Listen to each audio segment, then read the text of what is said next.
नया शहर, पुराना डर। 2018 का साल था। मैं आरव मेहरा, एक सामान्य सा लड़का, नौकरी के चक्कर में दिल्ली से जयपुर शिफ्ट हुआ था। आईटी कंपनी थी।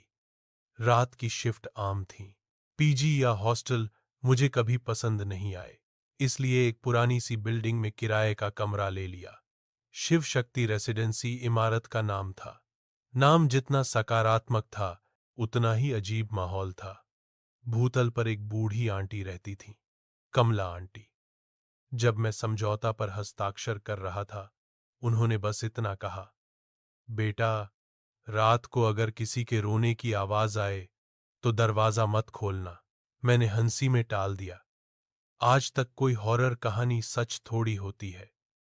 मेरा रूम था, रूम नंबर 307, तीसरी मंजिल, कोने का कमरा। बालकनी से रेलवे ट्रैक दिखता था। रात को ट्रेनें गुजरती थीं, जैसे किसी की जिंदगी भाग रही हो। पहली रात नॉर्मल थी। थकान इतनी थी कि बिस्तर पर गिरते ही नींद आ गई। पर रात के 3:17 एम पर मेरी आंख खुल गई। किसी के रोने की आवाज। वह आवाज सीधी मेरे कानों में नहीं, मेरे सीने के अंदर घुस रही थी। धीमी, भीगी, जैसे कोई सालों से चुप रहकर अब रो रहा हो। मैं बिस्तर पर बैठ गया। एसी बंद था, खिड़की बंद थी। आवाज बाथरूम की दीवार के पास से आ रही थी। मेरा दिल जोर जोर से धड़कने लगा। कमला आंटी की बात याद आ गई। मैं चुपचाप लेट गया, आंखें बंद, सांस रोककर। थोड़ी देर बाद आवाज बंद हो गई। सुबह जब ऑफिस गया, मैंने सोचा शायद तनाव या कल्पना होगी, पर कहानी यहीं खत्म नहीं होती। कुछ दिन बाद लिफ्ट में मेरी मुलाकात एक लड़की से हुई। साधारण सी कुर्ती, बाल खुले हुए, आंखों में अजीब सी उदासी। हाय, मैं अनन्या। उसने स्माइल की। उसकी स्माइल अजीब सी थी, खुशी वाली नहीं, जैसे कोई दर्द छुपाकर मुस्कुरा रहा हो। पता चला वो भी 3rd फ्लोर पर रहती थी, रूम नंबर 305। हम रोज मिलने लगे, लिफ्ट में, गलियारे में, कभी छत पर। अनन्या बहुत शांत थी, हमेशा रात के वक्त ही दिखती, दिन में कभी नहीं। एक रात मैंने पूछ ही लिया, तुम दिन में कहीं बाहर रहती हो? उसने थोड़ी देर चुप रहकर कहा, दिन मेरे लिए सुरक्षित नहीं होता, आरव। मैं हंसा, पर उसकी आंखों में डर था। हफ्ते गुजरते गए। अनन्या और मैं करीब हो गए। रात को छत पर बैठकर बातें, चाय, शहर की लाइट्स। उसके साथ मुझे अजीब सा सुकून मिलता था, जैसे कोई पुरानी याद वापस आ रही हो। पर कुछ बातें अजीब थीं। वह कभी मेरा फोन नहीं छूती, कभी मेरी फैमिली के बारे में ज्यादा नहीं पूछती, और सबसे अजीब, कभी मेरे कमरे के अंदर नहीं आती। एक रात मैंने मजाक में कहा, तुम्हें मेरे कमरे से डर लगता है क्या? वह अचानक गंभीर हो गई। कमरा 307 में कुछ ऐसा है जो तुम भी पूरी तरह नहीं जानते। मेरा गला सूख गया। उस रात फिर वही हुआ। 3:17 पूर्वाह्न, रोने की आवाज। इस बार मैं उठा, डर के बावजूद, बाथरूम तक गया। आवाज मिरर के पीछे से आ रही थी। मैंने हाथ कांपते हुए मिरर पर हाथ रखा। जैसे ही मिरर छुआ, एक औरत का चेहरा उभर आया, खून से भीगी आंखें, मुंह खुला हुआ। मैं चीखने ही वाला था कि आवाज बंद हो गई। मिरर सामान्य। सुबह सीधा कमला आंटी के पास गया। उन्होंने मुझे देखते ही कहा, तुमने भी देख लिया ना? कमला आंटी ने जो बताया, वो सुनकर मेरी दुनिया हिल गई। 5 साल पहले इसी बिल्डिंग में एक लड़की रहती थी, अनन्या शर्मा। एंगेज्ड थी। उसका फियांस रेलवे में जॉब करता था। वह लड़की कमरा नंबर 307 में ही रहती थी। एक रात किसी बात पर लड़ाई हुई। लड़के ने गुस्से में अनन्या को बाथरूम में बंद कर दिया। ट्रेन की नाइट ड्यूटी के लिए निकल गया। बाथरूम का गीजर खराब था, गैस लीक। अनन्या की मौत घुटन से।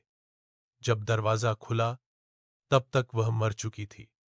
मामला दुर्घटना से मौत घोषित हुआ। मेरा होश उड़ गया। लेकिन अनन्या तो जिंदा है, मैंने कहा। कमला आंटी ने मेरी आंखों में देखकर कहा, बेटा, तुम जिस अनन्या से मिल रहे हो वो जिंदा होती तो आज 28 साल की होती। वो लड़की 25 की उम्र में मर गई थी। मेरे पैरों के नीचे से जमीन निकल गई। उस रात अनन्या छत पर मिली। मैंने सीधा पूछ लिया, तुम कौन हो? वह मुस्कुराई। आंखों से आंसू बह गए। मैं वही हूं जो कभी यहां से जा नहीं पाई। उसने सच बता दिया। वह मेरी तरफ इसलिए आई क्योंकि मैं पहला लड़का था जो उस कमरे में डरा नहीं, भागा नहीं। तुम्हें प्यार हो गया था? मैंने पूछा। उसने सिर हिला दिया। मुझे भी, मेरे मुंह से निकल गया। उस रात पहली बार उसने मेरा हाथ पकड़ा। उसका हाथ ठंडा था। अनन्या की आत्मा तब तक बंधी थी जब तक सच सामने नहीं आता। मैं पुलिस और मीडिया तक गया। पुराना केस दोबारा खुला। उस मंगेतर को सजा मिली। उस दिन रात को 3:17 AM पर अनन्या आई, व्हाइट ड्रेस में, शांत। अब मुझे जाना होगा, उसने कहा। मैंने रोकर कहा, मत जाओ। उसने मेरे गाल पर हाथ रखा। कुछ प्यार जिंदगी के लिए नहीं, याद बनने के लिए होते हैं।